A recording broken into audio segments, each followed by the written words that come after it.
Seorang perempuan di Kabupaten Semarang, Jawa Tengah ditemukan tewas dan dimutilasi. Tersangka pelaku pembunuhan mengaku ia sakit hati disebut pengangguran oleh korban. Belakangan terungkap korban pernah menyeret tersangka ke penjara karena memperkosa korban hingga hamil.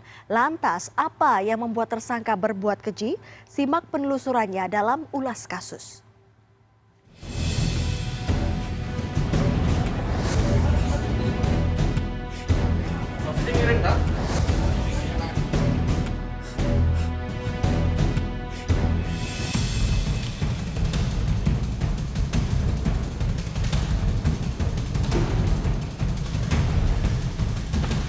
Ya, di Sungai Kalongan, Kabupaten Semarang inilah pertama kali potongan tangan dari korban Nikmah ditemukan oleh warga.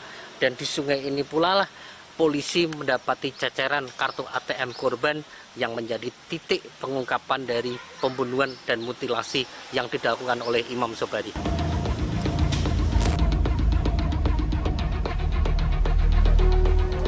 Minggu pagi 24 Juli, warga desa Kalongan, Ungaran Timur, Kabupaten Semarang geger dengan penemuan potongan tubuh manusia yang dibungkus dalam kantong plastik di Sungai Kalongan.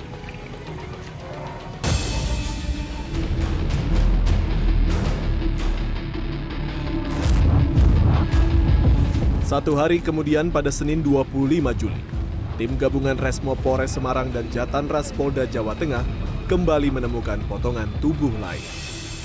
Potongan tubuh kedua ditemukan di Sungai Wonoboyo, Kecamatan Bergas. Sementara potongan tubuh ketiga ditemukan di aliran Sungai Samping.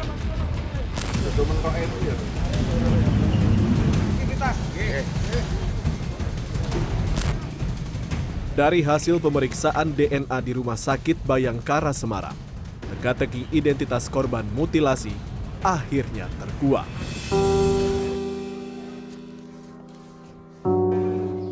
Korban adalah Holidatun Nikmah, warga desa Cibunar, Kecamatan Balapulang, Kabupaten Tegal. Perempuan 24 tahun, ibu satu anak ini, juga diketahui bekerja sebagai buruh pabrik di Semarang. Sedangkan suami korban bekerja sebagai pelaut di Taiwan.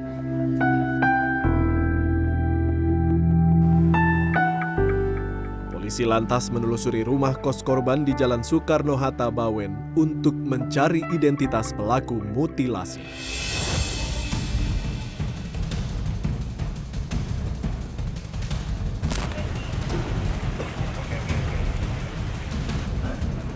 Selasa 26 Juli, polisi meringkus IS, tersangka pelaku pembunuhan korban. Tindak pidana.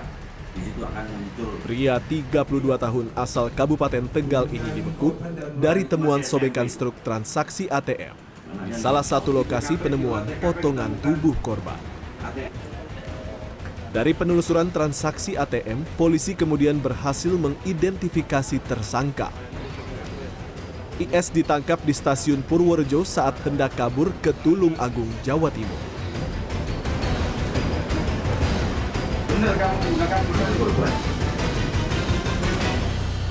IS pun dibekuk dari kesaksian pemilik kos korban yang menyatakan kerap melihat tersangka datang ke kos 1 pekan sebelum korban dibunuh. Saat itu, tersangka mengaku sebagai suami korban. Pada Sabtu 16 Juli, pemilik kos sempat mendengar cekcok antara tersangka dan korban. Ya, di kamar kos nomor 18 inilah tersangka Imam Sobari membunuh kemudian memutilasi kekasihnya sendiri, Holidatun Nikmah, pada 21 Juli lalu. Potongan-potongan tubuh dari Nikmah ini sendiri kemudian oleh pelaku dibuang ke beberapa sungai yang ada di Kabupaten Semarang.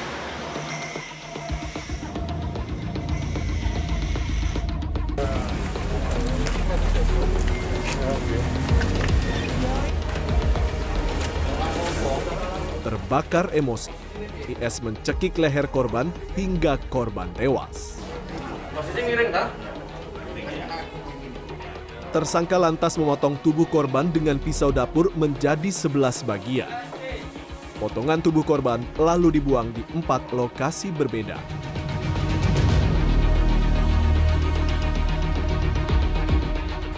Kepada polisi, IS mengaku ia membunuh korban karena sakit hati, disebut pengangguran oleh korban. Terus motifmu apa kok potong-potong sampai 11? Karena kalau masih utuh bingung Pak. Kamu bingung? Bingung. Udah benar-benar bingung. Bingung? Benar-benar bingung. Nggak punya penyesalan? Ya punya Pak. Nyesel. Nyeselmu apa? Ya udah ngelakuin itu. Lu kowe nyesel kok tumpun nangis itu le? Apakah kasihan itu anaknya dulu? Kasihan. Motifnya kenapa ini terjadi adalah karena tersangka merasa tersinggung, sakit hati dengan korban. Sementara menurut ayah korban, anaknya pernah menyeret tersangka ke penjara karena memperkosanya hingga hamil pada tahun 2015. Tindak pidana di situ akan IS bahkan baru bebas pada Mei 2022 setelah mendekam 6 tahun di penjara. Bebas dari penjara, tersangka justru kembali mencari korban meski ia tahu korban sudah bersuami. Dia tidak mikir lagi tega atau tidak tega, sudah tidak ada. Ya, pangertinya sudah mati, nalarnya tidak jalan mas, nalarnya tidak jalan. Pangertinya dia sudah ya tertutup semua lah. Kalah kuat sama nafsunya ini, nafsu untuk amarah tadi, untuk membunuh tadi. IS kini kembali mendekam di sel tahanan. Ia dijerat dengan pasal pembunuhan berencana dan terancam hukuman penjara seumur hidup.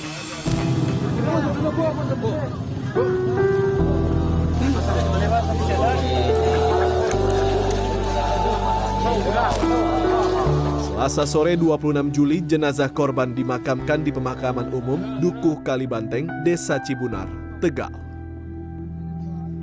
Tim Liputan, CNN Indonesia.